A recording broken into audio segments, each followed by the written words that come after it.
Chapter 1. If you believe fate can be cruel, hit subscribe. Because mine didn't knock on my door, it dialed 911.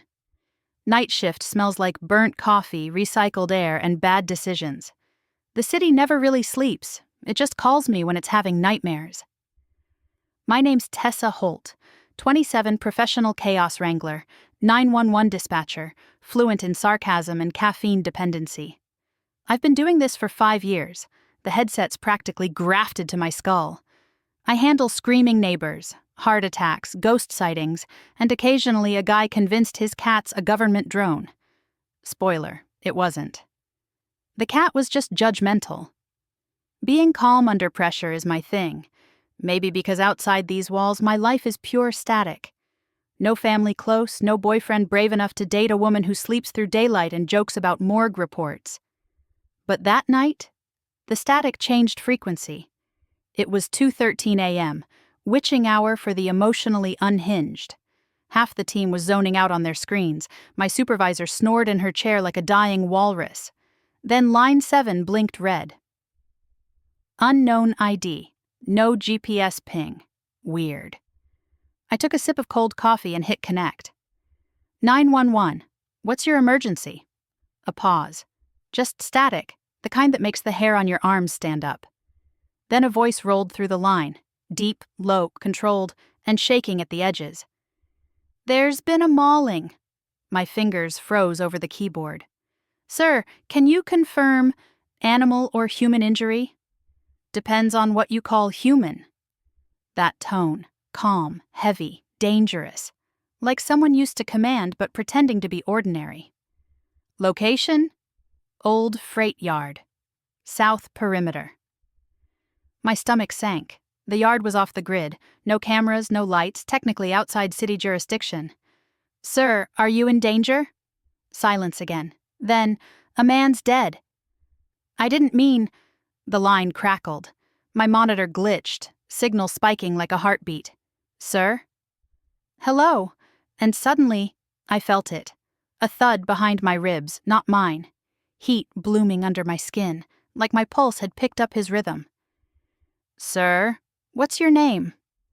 Another heartbeat, slower, deeper. Lucan. Lucan what? Draven. Something in the way he said it felt final, like a confession. Lucan Draven, I need you to stay on the line. Can't. They'll trace it. Who? Doesn't matter. Then softer, like a secret. You have a steady voice, dispatcher. Keep talking, or I'll forget how to breathe. Static swallowed the rest. I sat there, headset still warm, pulse not my own. The call log vanished before I could tag it. Gone, like the system ate it. The city screamed again, new calls, new chaos. But I kept hearing his voice, and the faint echo of a heartbeat that didn't belong to me. I went home after shift, showered twice but couldn't wash it off, that vibration under my skin. I told myself it was adrenaline. Dispatchers feel empathy surges all the time. We're trained to absorb panic and release calm. But this was different. My body was listening for someone. That night I dreamed of train tracks, moonlight, and a man standing in fog. When he turned, his eyes glowed. Not silver, not gold, something in between. I woke to my phone vibrating with an unknown text. Stop digging. Stay safe. LD great. Now my mysterious caller had my number.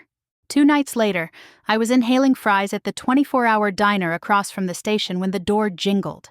I looked up and forgot how to breathe. He walked in like every bad idea wrapped in black leather and stormlight. Tall, lean muscle under a dark jacket. Eyes the exact shade of a brewing thunderstorm. He didn't look around. He looked straight at me. That heartbeat in my chest kicked. He stopped at my booth. Dispatcher Holt, I blinked. I'm sorry. Do I know you? You answered my call. My fry hit the table. He slid into the seat across from me, uninvited. You kept me calm that night. Thought I'd return the favor by stalking me. By checking if you're okay. Sir, the polite way is to send a thank you email. You don't strike me as the email type. I am when strangers track my location. Not a stranger. Then what are you? He smiled, Small, sharp. Something you shouldn't have heard. He reached for his coffee cup. Our fingers brushed. That same jolt, like touching a live wire wrapped in silk. I gasped, and he froze, watching me. You felt that. Heartburn. Liar. Look, Lucan. You shouldn't have been able to feel me. Feel you? I snorted. You sound like a weird dating app. You're not just human, Tessa. Excuse me? Your voice synced to mine. It means the bond chose you right. Okay, sure, and I'm the tooth fairy with benefits. He laughed. Dark, warm, dangerous. Sarcasm's a defense mechanism. Yeah, and yours is cryptic nonsense. He stood, tossing cash on the table. Be careful, dispatcher. Some calls can't be hung up on, and then he was gone. I stared after him, fries cold, pulse still sinking to his. The city outside hummed. Traffic, sirens, the distant howl of something too wild to be a dog. For the first time in 5 years, I wasn't sure whether I'd just witnessed a crime or met mine. He said my voice calmed him. Guess that's why his ex wanted to silence me permanently. Chapter 2. If love had a ringtone, mine would sound like static and trouble. I lasted 48 hours pretending the diner encounter never happened. 48 hours of answering calls like a normal caffeinated public servant. 48 hours of ignoring the phantom heartbeat in my veins and the text from LD sitting in my phone like a detonator. I even cleaned my apartment, always a sign of emotional crisis, and found 3 mismatched socks, a fork under the couch, and a photo strip of me and my ex where I'm smiling too wide and he's already halfway out the door. I dropped the strip in the trash. The heartbeat didn't change. At 12:04 a.m., the comms room lights flickered. We get tiny brownouts all the time, old building, older wiring, but this felt deliberate. My monitor rolled through a rainbow of lines and then blink. Every console in the room went black, then bloomed with the same message, red and bold. Stop talking to him. Said Bree, 2 desks over. Is this the part where we call a tea or the part where we run? Both, I said, already dialing our on-call tech. The line trilled once and died. The screens hissed and the message morphed. You don't belong on this frequency. Cool, cyber haunting, I muttered. 10 out of 10, very spooky. The lights steadied. The consoles rebooted like nothing happened. Bree shrugged and went back to logging a domestic disturbance. I stared at my reflection in the monitor glass and fought the urge to look over my shoulder. The urge won. Someone was watching. Not, my supervisor is doing laps, watching. Predator in the brush watching. That silky prickle feeling licked down my spine. It should have scared me. Instead, I felt annoyed. I put my headset on. If this is the IT department, I said into dead air, your user experience sucks. Static, then, soft as a fingertip over a match. Dispatcher. I flinched so hard my rolling chair almost shot out from under me. Lucan? They're inside your system. They being Council Eyes, or Sera the ex. My stomach did a slow elevator drop. Little on the nose to send me glowing threats through city infrastructure, I said. What's next, skywriting? She was our beta, he said. She built half the back doors in your network.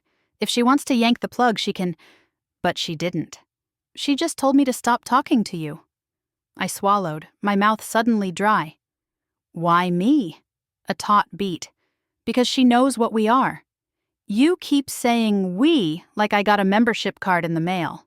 My laugh came out thinner than I liked. I'm human, Lucan. You're you, he said, as if that solved the equation. And that's what terrifies them. Vague and flattering. Your brand, Tessa. Don't. I'm at work. I glanced at my supervisor, still snoring. Excellent. Use simple words. Why am I a problem? He didn't answer. Instead, the dead line crackled with a noise I'd never heard through a headset. A low, rumbling growl that vibrated the cheap metal armrest under my elbow. Not through the wire. Through him. The hair on my arms stood up. "Where are you?" I whispered. "Close," he said. "Stay on my voice." "Okay," weirdly bossy. "You like that?" "I like consent and clear calendars," I said. "And since this is neither—" My console chimed with an incoming call. Line 7. I froze. The system never routes from private to emergency. Even a prank needs a number. But there it was. Unknown, no GPS, no ID. My finger hovered. "Don't answer," Lucan said, voice suddenly knife-sharp. I answered. 911, what's your emergency?" A woman laughed in my ear. It was beautiful and wrong, like a lullaby whistled through a graveyard. "You must be Tessa." My spine turned to ice. "Identify yourself." "Sera," she purred. "We're all so eager to meet the girl on the wire." Lucan's growl deepened, a thunder I could feel in my molars. "Ma'am, this line is for emergencies only," I said, each word crisp enough to cut. "Oh, sweetheart," she said, "you are the emergency." Bree waved at me, mouthing, "Okay." I nodded like my bones weren't trying to leave my body. I typed as I talked, fingers finding a hidden system I shouldn't have known how to open. The maintenance diagnostics menu. Don't ask how. Some part of me had been listening the last time Lucan spoke about frequencies, and now my hands remembered what my brain didn't. "Lucan says you're talented," I said. "I expected a better hack."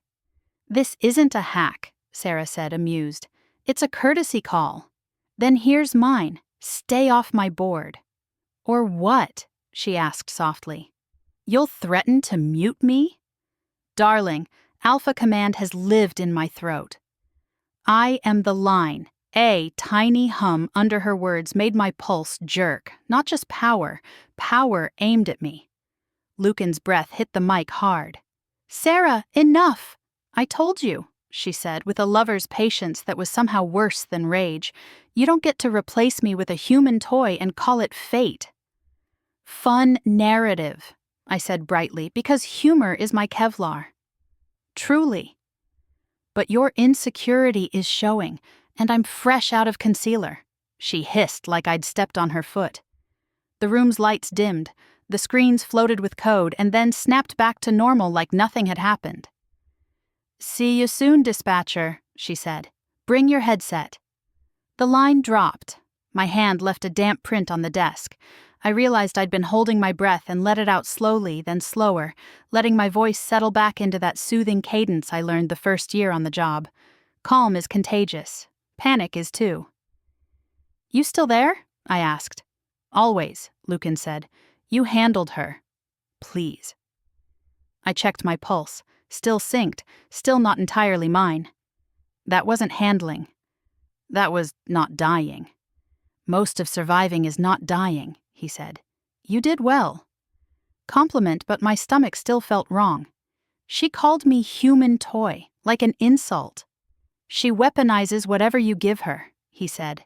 "She knows what it means that you can feel me through the wire." I pressed fingers to my temple. "And what does it mean?" He hesitated. "That you're on my frequency." "Cool, very tech support. Try again with fewer metaphors." "It means the bond reached for you," he said softly. "Which means you weren't silent to begin with." Something in you was listening. I looked down at my hands. They were steady. The only steady thing in this whole mess. "Do your elders know about me?" I asked. "Not yet," he said. "But they will. Because Sera will tell them. Because she's already told them." I stood so fast my chair protested. Bree looked over. I gave her a thumbs up and walked to the break room on rubber legs. The fluorescent lights buzzed like flies. "How bad?" I asked, shutting the door. "They'll call for erasure," he said. "No apology in it. No drama either. Just fact." My throat worked. "Erasure meaning?" "You disappear," he said. "The record of you.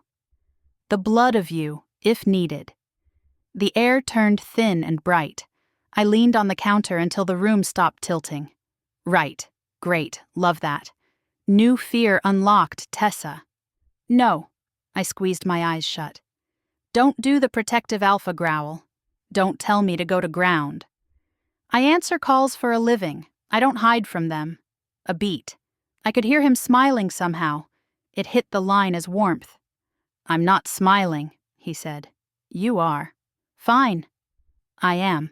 You're impossible, occupational hazard, I said. Now tell me what we do.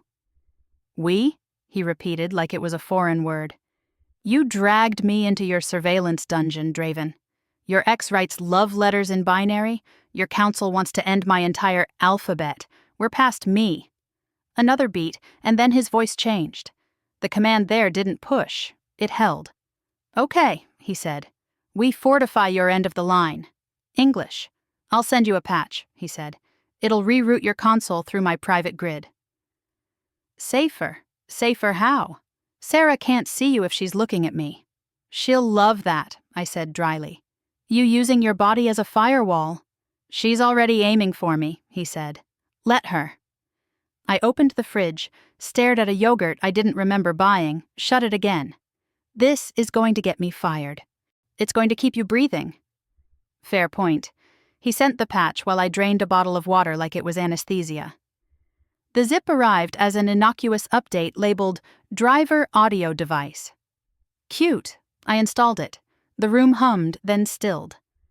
My console looked the same, but the air felt different, like stepping from a crowded bar into a church where someone just told the truth. Done, I said. Now what? Now you go home, he said. Sleep. I laughed. Sleep? In this economy? Tessa. The way he said my name always made something in me stand up straighter. Fine, I said, but you keep the line open. Always. I almost hung up. Almost. Then, Lucan? What was she to you? Before me, silence.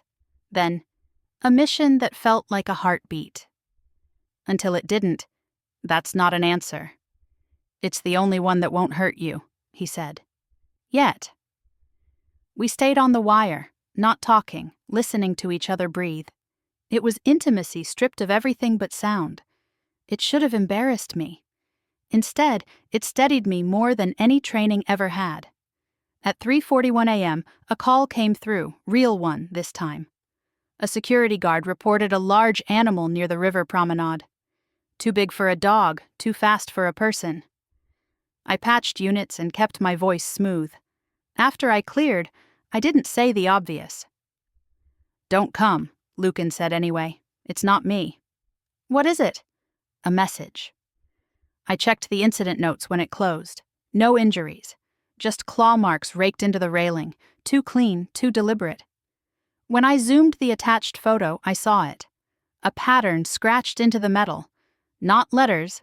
3 slashes and a curve. A sigil. It's for you, I said. It's for us, Lucan corrected. Council sign for return what isn't yours. I'm not property, I said.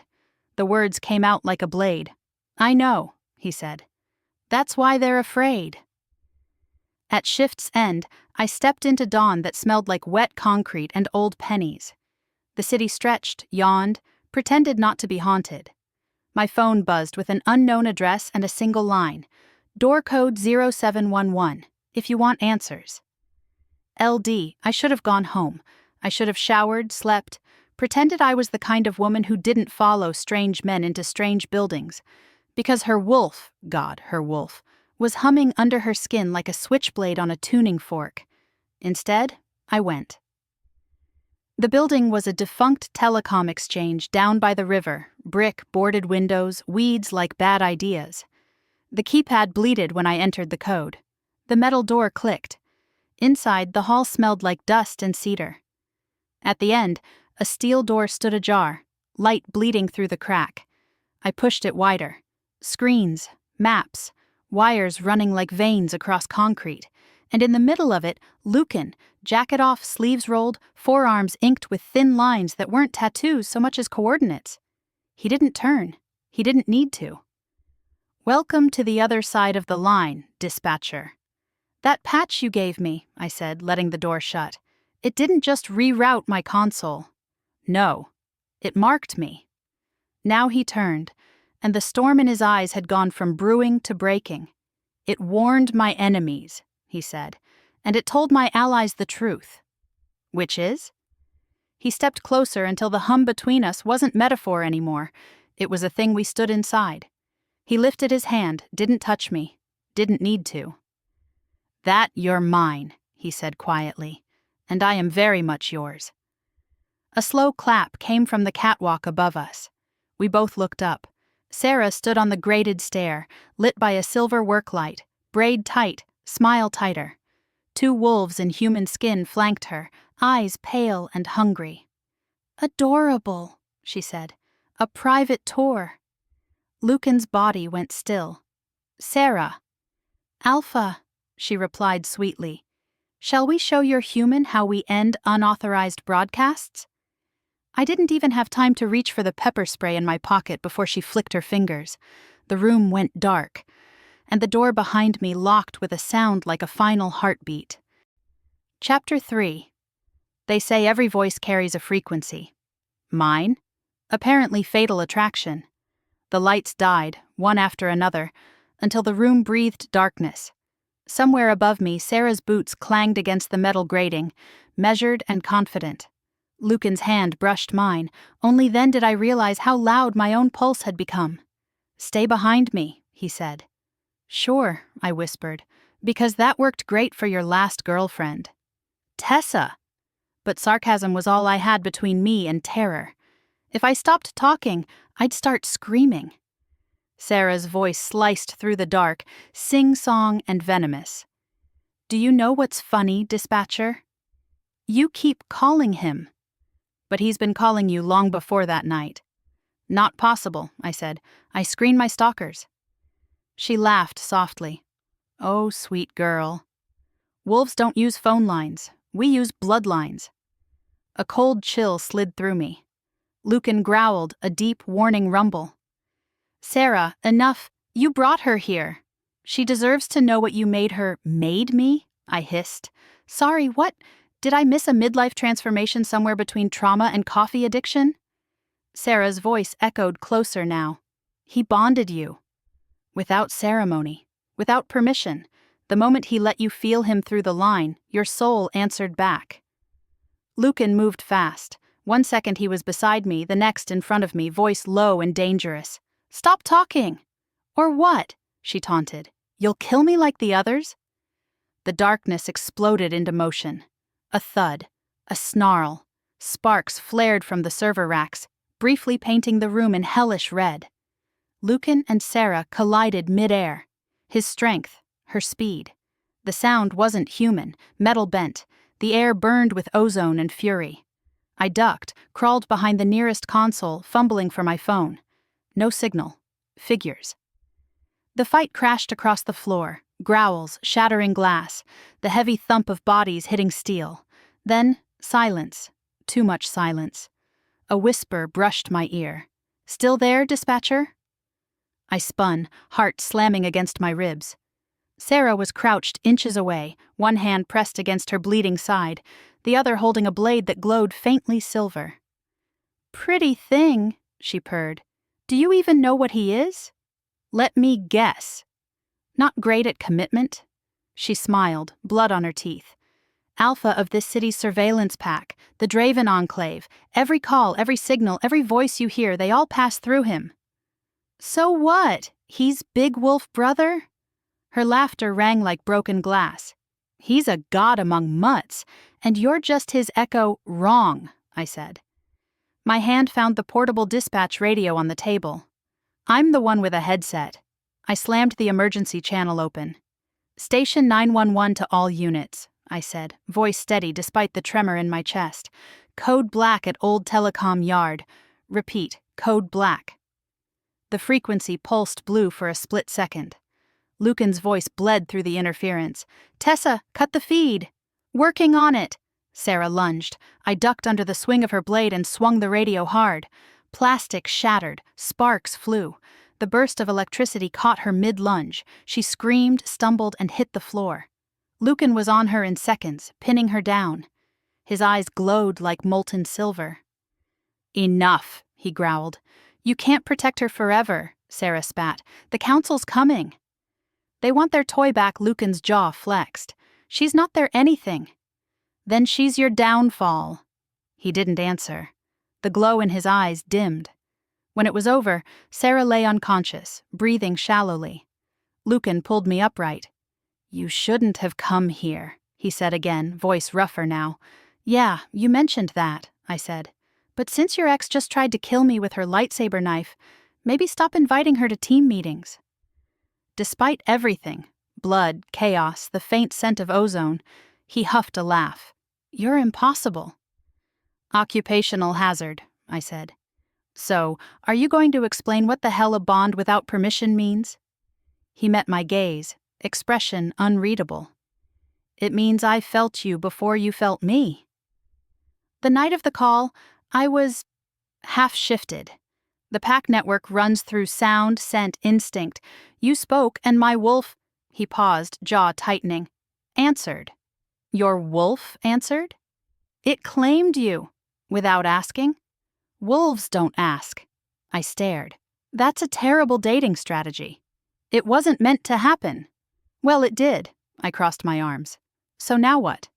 Lucan hesitated. Then, now you're part of the signal. And that makes you a threat, because I'm his girlfriend? Because you're his weakness. The words hung there, heavy and unflinching. I wanted to laugh it off, but something inside me, some low, new pulse, knew it was true. Okay, I said finally. So what do we do about it? Lucan glanced at the unconscious Beta. We end it. Before the council uses her as proof that I broke their code. End what? Her or the bond? His silence was answer enough. Oh, that's great, I said, pacing, because nothing screams healthy relationship like murder-suicide vibes. He caught my wrist, grip firm but careful. It's the only way to keep you alive.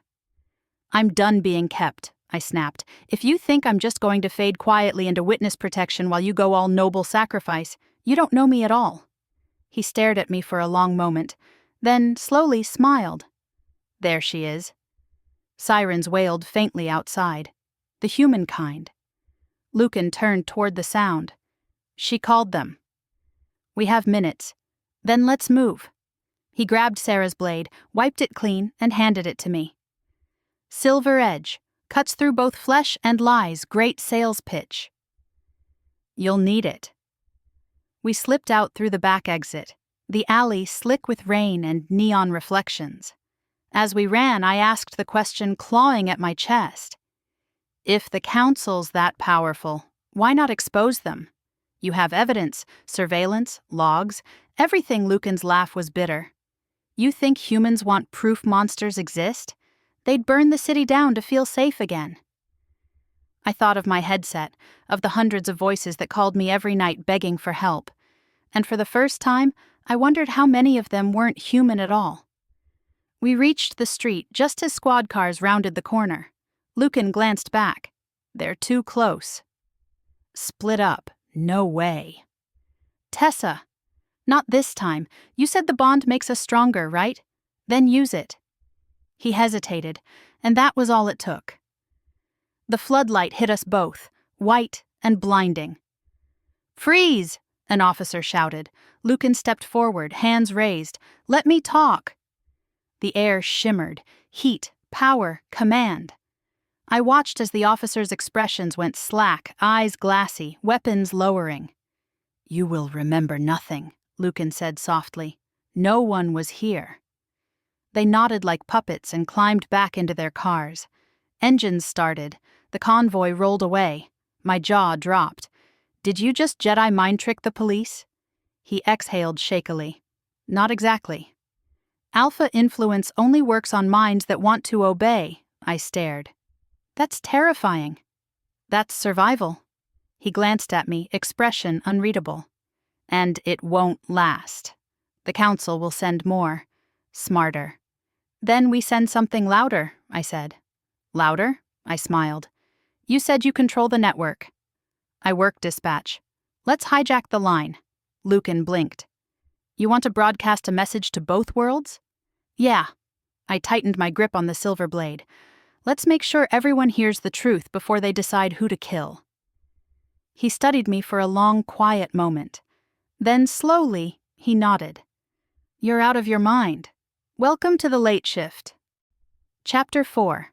There's calm before the storm, and then there's flirting while planning cyber treason. The next 24 hours blurred into caffeine, paranoia, and plans that felt like suicide written in binary.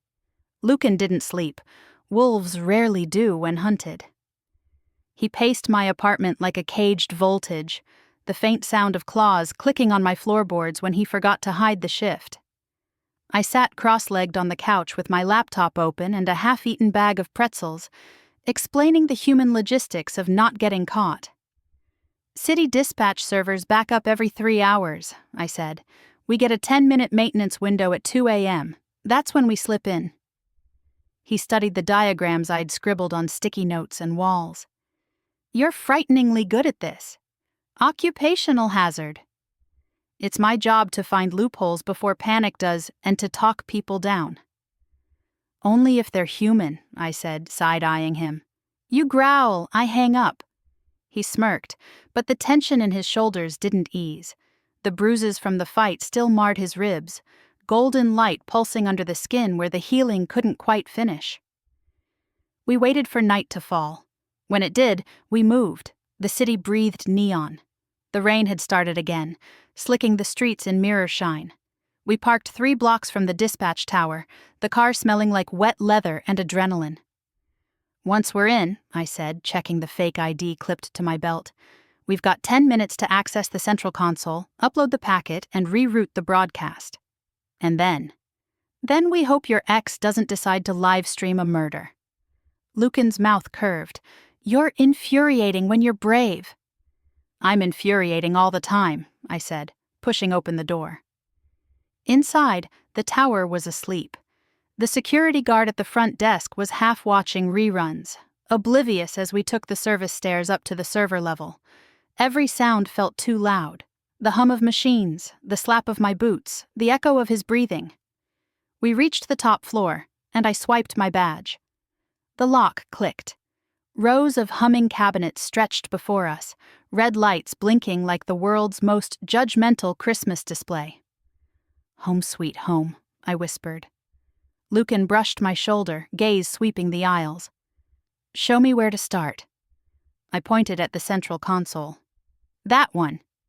He crouched, pried off the access panel, and exposed a tangle of fiber lines. "You'd think they'd make it harder for gods and wolves to hack civilization." "Budget cuts," I said. We worked in silence for a few minutes. Then, softly, "You're shaking." "I'm fine." "You're human. Half the city's running on fear and caffeine." "I blend." He smiled faintly, then reached out and set his hand over mine on the keyboard. The hum between us rose like feedback, not painful, just alive. "Steady," he murmured. "You've got this." I looked up, and there it was. Not the monster, not the alpha, just the man who'd somehow made a dispatcher forget how to breathe. "Lucan," I said quietly, "if this goes wrong, it won't." "And if it does," I continued, "promise me you'll run." He shook his head. "I don't run." "Then I'll do it for both of us." Before I could rethink it, I leaned forward and kissed him. It wasn't cinematic. It was messy, desperate, electricity and breath and the taste of storm. His hand slid to my neck, fingers trembling. For a heartbeat, mine or his, I didn't care which. The world narrowed to pulse and sound. Then the console beeped. "Upload complete," I gasped. He smiled against my mouth. "Told you we'd make it." "Yeah," I said, "but you're bleeding on the hardware." He looked down at the thin cut across his palm, silver light seeping through. "It's nothing." The system disagreed. The blood hit the circuit and the screens exploded with data. Hundreds of encrypted files unlocked. Videos, coordinates, surveillance feeds. "Oh my God," I whispered. "They've been monitoring everyone, humans, packs, hybrids." For decades, Lucan's face darkened. "The Council's been feeding on control." "Using fear to keep both worlds quiet. We have proof now," I said. "We can expose them. We will. But the air changed. The hum turned sharp. Lucan's head snapped toward the stairwell. "They're here! Council? And Sera!" The door burst open. A blast of cold air hit. 3 figures stepped in, silver badges glowing faintly. Sera walked between them, perfect even with the scar I'd left near her temple. "Cute setup," she said. "You think you can save him with a broadcast?" "Actually," I said, typing fast, "I was hoping to ruin your career." Lucan moved, but the council hunters were faster, silver chains snapping around his wrists. He snarled, muscles bunching, but Sera only smiled. "Don't bother. Those are soaked in binding alloy." "Sounds kinky," I muttered. "Do you sell them on Etsy?" Her gaze slid to me. "You should have stayed a voice, dispatcher." Anonymous. Harmless. "Sorry," I said. "Silence isn't my strong suit." She lifted her hand, and every console in the room lit up, the screens filling with lines of code that pulsed like a heartbeat. Lucan strained against the chains. "She's hijacking the signal." "Correct," Sera said. "Your little rebellion will stream to every pack under the council." "I'll make sure they watch you burn something in me," snapped. Maybe it was fear. Maybe it was the echo of his heartbeat in mine. I slammed my palm onto the keyboard and rerouted the system again. "If you want a broadcast," I said, "you'll get one." The console flared, red, blue, gold, and the entire city grid came alive. Every police radio, every dispatch console, every wolf frequency locked to my voice. "This is Tessa Holt," I said, clear, steady. "If you're hearing this, you've been listening to the wrong people." Sera's eyes widened. "No." "The Draven Council has been using the network to control both human and pack lives." I'm done whispering. "Consider this an official emergency call," Lucan's wolf surged, the chains melting under the surge of power. He grabbed Sera before she could react, wrenching the control key from her belt. "End it," he said. I hit send. The truth flew out like wildfire. Screens across the city, cafes, offices, phones, filled with the council's secrets, their kill orders, their surveillance logs, the proof of every lie. Sera screamed, lunging for the terminal, but Lucan caught her wrist. "You lost," he said quietly. "You'll never be free," she spat. "They'll come for you. Then we'll be ready." He pushed her back, eyes glowing silver gold. "You're finished." The alarms blared. We ran. Down the stairwell through smoke and sirens, out into a night that smelled of rain and rebirth. At the street, I stopped to look back. The tower windows glowed red, a flare against the skyline. Lucan's hand found mine. "We did it." "Did we?" "You told the truth." "That's the first step. Second step?" I asked. "Survive it." We didn't speak until we reached the safe house. My lungs burned, my head rang with static. I sat on the floor, still gripping the silver knife. He knelt in front of me, eyes soft again. "You all right?" "Ask me when the adrenaline wears off." He smiled faintly. "You're remarkable." "And you're bleeding on my carpet." He laughed, low and genuine. "You'll get used to it." "Not likely." "Tessa." "Yeah?" "Don't ever hang up on me." I met his gaze, heartbeat syncing with his. "Wouldn't dream of it." "Would you tell the world the truth, even if it howled back?" Chapter 5. The first rule of dispatch: never freeze. The second: don't fall for the voice on the other end. By sunrise, the city was chaos wrapped in sirens. Every major network, human and wolf alike, was replaying our broadcast. The Draven Council's secrets leaked faster than they could suppress them. People wanted answers. The packs wanted blood. I wanted coffee and a therapist. Lucan and I holed up in an abandoned train station beneath the river. It smelled like rust, wet concrete, and exhaustion. The flickering lantern cast long shadows across the tiled walls, our reflections fractured in the cracked glass. He was pacing again. His wolf hated cages, even metaphorical ones. "They've split the city," he said, scanning the dim tunnel. "Half the packs are siding with the council, half with us." The humans are panicking. I sat cross-legged on an overturned crate, clutching my headset. "You're welcome." He stopped, gave me that look, the one that said he wanted to throttle me and kiss me at the same time. "You do realize you just declared war?" "Technically, I announced it. There's a difference. You're impossible." "And yet here we are." He exhaled, scrubbing a hand through his hair. The gesture should have been human, but the movement had too much control in it. Predator stillness trying to pretend at rest. "Tessa, if they trace your signal, you're dead. They'll erase you from every system.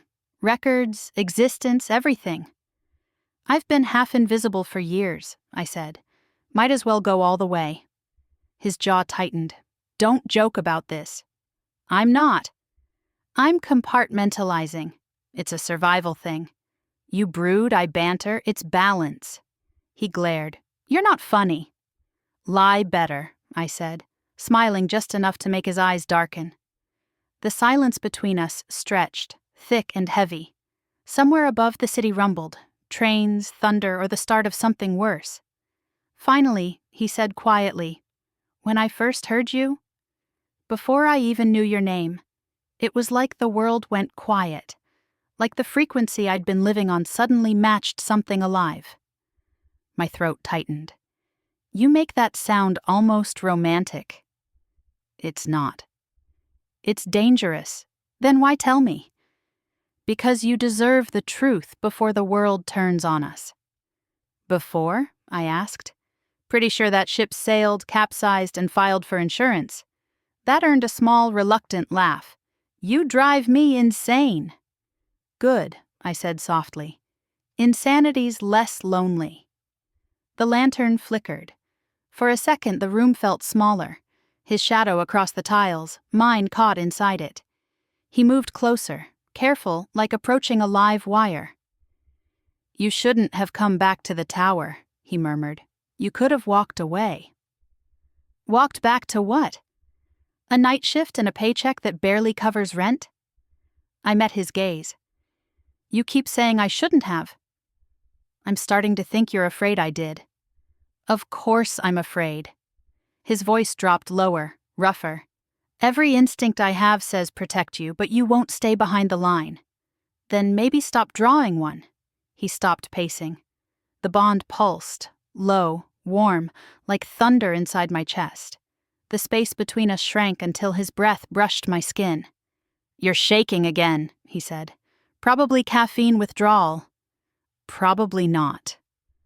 When his hand touched my cheek, the world narrowed to heartbeat and breath. I could feel his pulse beneath my skin, steady, grounding. For once the static in my head went quiet. "I shouldn't," he began. "Then don't," I whispered, and kissed him first. The kiss was nothing like before, slower, heavier, threaded with all the words we didn't have time for. Every second carried the weight of maybe last time. When he pulled back, his eyes glowed faint gold. "You're going to be the end of me," he said. "Yeah, but at least I'll be memorable." We didn't get more than 30 seconds of peace. My headset buzzed, static. Then a voice, not Sera, not human. "Lucan Draven, stand down. The council decrees termination." Lucan's head snapped up. "They found us." "Already?" "They're using the underground conduits." "They'll breach from the south tunnel." "Great," I said. "I love when homicidal secret societies are punctual." He grabbed his jacket. "We move now." "Hold up," I pointed at my laptop. "I can reroute the tunnel sensors, make it look like we're headed east." "How long?" 3 minutes if you stop looming." He actually stepped back, watching as I typed. "You always sound calm," he said, "even when you're terrified. That's the job. And what about now?" I hit enter. "Now I'm off duty." We ran. The tunnels stretched forever, lined with dripping pipes and the ghosts of old graffiti. Behind us, footsteps echoed, multiple, fast. Lucan stopped suddenly, grabbed my arm. "Go ahead," he said. "What about you?" "I'll buy time." "Lucan." He kissed me once, fast, fierce like a promise, and then shoved me toward the service exit. "Run, dispatcher." I did. I burst out into the alley, rain slashing down. My lungs burned. I hit speed dial on the headset. Come on, Lucan! Static. Then his voice strained. Still here! You sound like hell. 2 of them down. The rest? Gunfire cracked through the line. I flinched. Lucan, I'm fine. Define fine. Breathing. Not comforting. Another crash. A snarl, then silence. Lucan? Nothing. Lucan, answer me. Only static. I bolted back into the tunnels, ignoring every instinct screaming don't. The metallic scent of blood hit first. Then I saw him, slumped against the wall, shirt torn, silver chain looped around his wrist like a brand. Hey, I said, dropping beside him. If this is your idea of a power nap, it sucks. He tried to smile.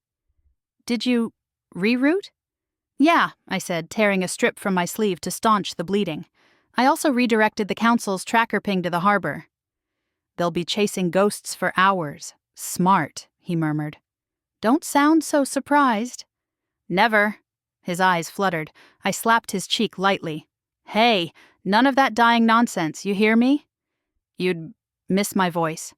Damn right I would, I said. Now stay awake. He groaned. Bossy. Dispatcher, I corrected. Same thing. By the time I got him to the surface, dawn was breaking again, rosy light painting the rain-slick streets. I half-carried him into a maintenance garage and slammed the door. He was burning hot, fever-bright. His pulse raced in my veins through the bond. I knelt beside him, pressing my headset to my ear. 911, what's your emergency? I whispered. Oh, right, me. He smiled weakly. You're not alone anymore, Tessa. Feels like it, I said, trying to steady my hands.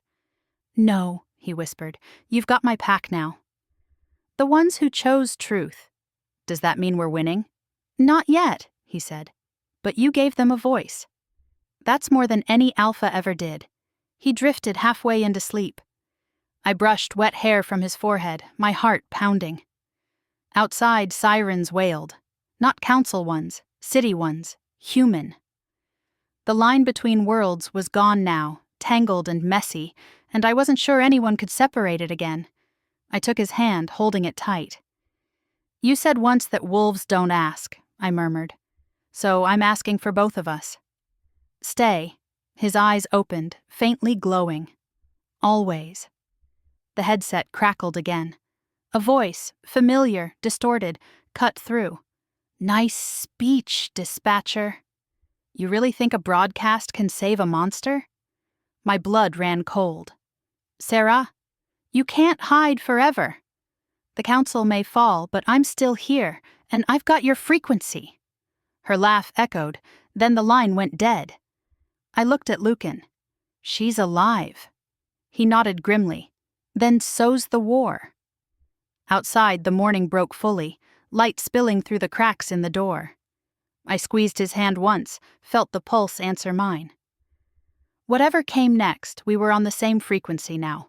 Wolf and woman, alpha and dispatcher, the voice and the howl. If you were bound to a monster who made you stronger, would you run or answer the call? Chapter 6. I used to think silence meant safety. Now I know it's just the space before someone pulls the trigger. Lucan didn't heal fast enough. The silver had burned deep, slowing the magic that stitched him back together. He lay on the concrete floor of the maintenance garage, shirt soaked through, eyes glassy but alive. Outside, thunder rolled over the city, too rhythmic, too deliberate. Pack transport trucks. They were closing in.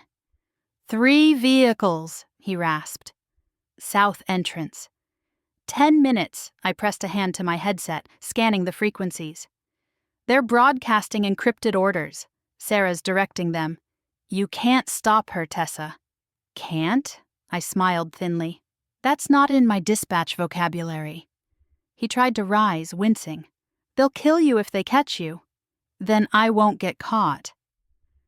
While he fought to sit upright, I dragged an old control panel across the floor and started connecting wires. Half the city's forgotten tech ran through this garage. Radio towers, backup comms, even the city's emergency signal booster. The irony wasn't lost on me. Lucan watched, every breath a tremor. "What are you doing?" "Hijacking their network again. I built an auto-relay patch last night." He frowned. "You didn't sleep?" "Sleep's for people who don't get hunted by werewolf bureaucrats." Sera's voice cut through the static on the speakers, sugar-sweet and venomous. "To all units, bring the girl alive." "The Alpha," Dead Lucan's hand curled into a fist. "She's violating council code." "No," I said. "She is the council now." "They're scared. We exposed them. Now she wants to clean up the mess." He looked at me, something dark and proud in his eyes. "You really think you can out-talk her?" "I'm a dispatcher," I said. "Talking people down is my superpower." I hit enter. The emergency lights in the garage flickered, then turned blood red. Every available frequency opened, broadcasting live across the PAC's network. "Hello again, Sera." There was a pause. Then her voice came through, cold, amused. "Oh, the little human learned how to play." "I've been playing all along," I said. "You just didn't know the rules." "You think this game ends with a microphone?" "I think it ends when everyone hears the truth." Lucan's eyes widened as I switched the relay to live record. "You used Lucan's pack to spy on every territory in this city," I said, voice steady and sharp. "You manipulated reports, erased witnesses, and started wars to keep control. So here's a new rule. You don't get to decide who speaks anymore. The line's open." The static swelled, and then the frequency filled with voices. Dozens, hundreds, pack members scattered across the city, shouting at once. "She lied. We lost family for her orders. No more chains." Their fury rippled through the speakers. For the first time, Sera hesitated. "You fools," she hissed. "You think you can survive without hierarchy?"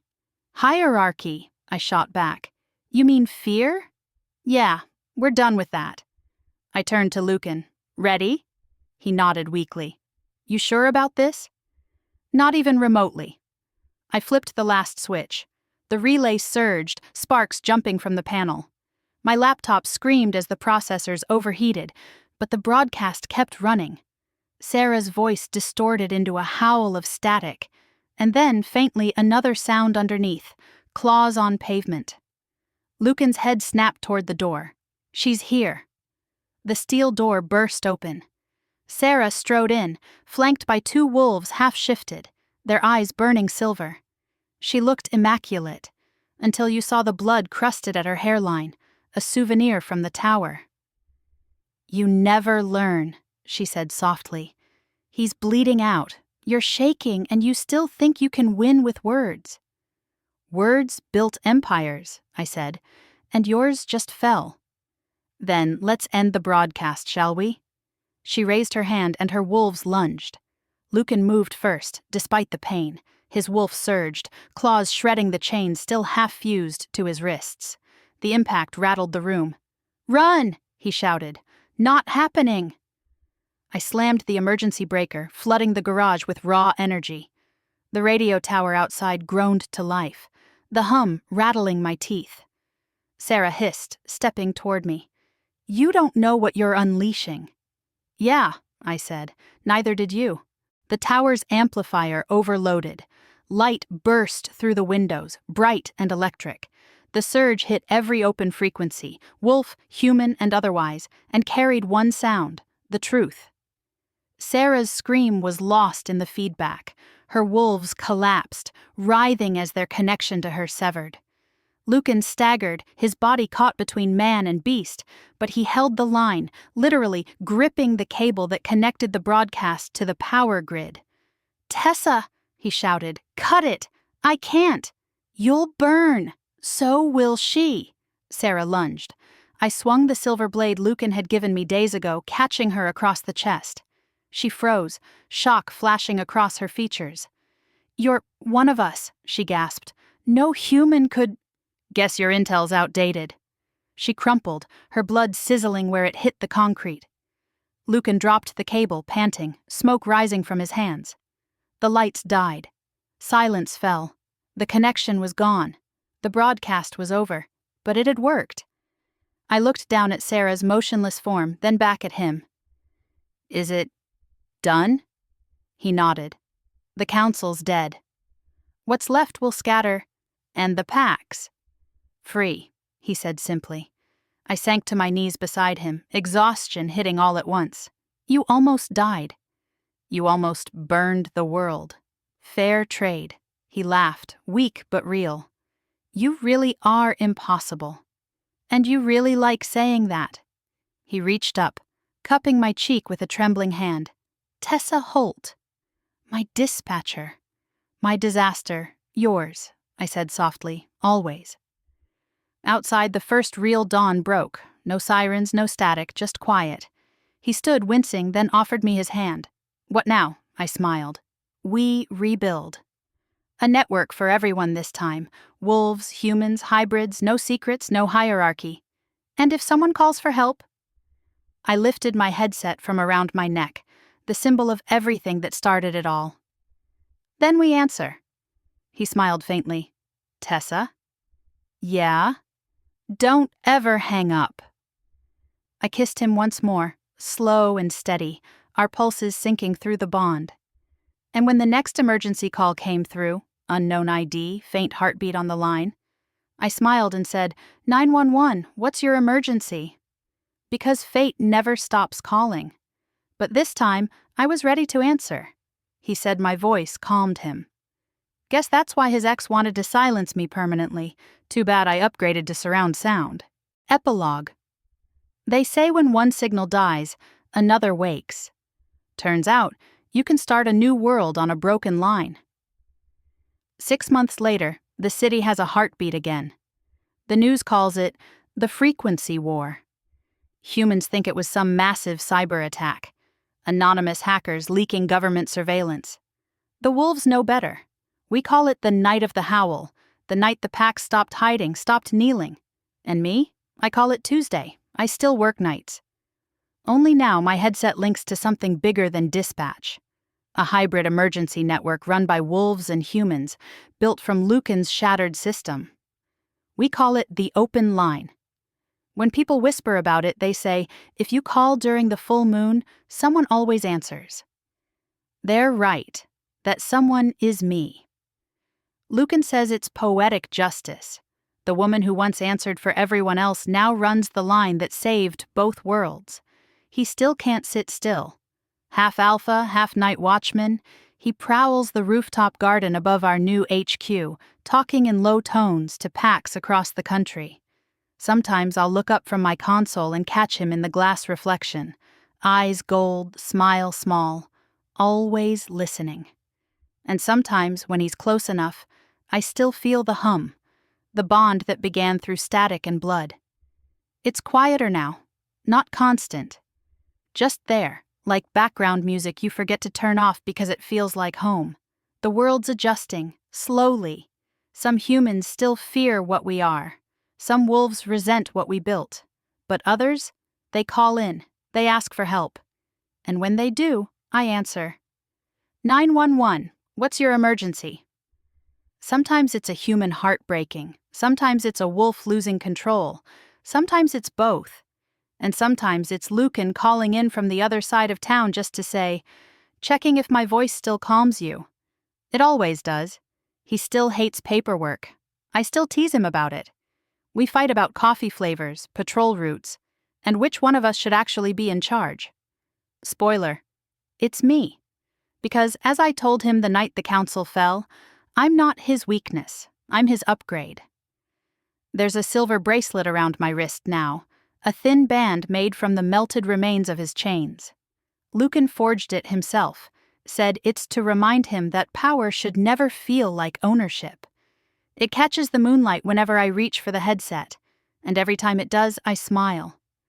Last week, a rookie dispatcher asked how I stay so calm during chaos. I told her the truth. I listen, I said. Really listen. Sometimes that's all people need. What I didn't tell her is this. Once, a voice came through my line and rewired my whole damn life. And when I answered, I didn't save him. We saved each other. Tonight, the city hums again.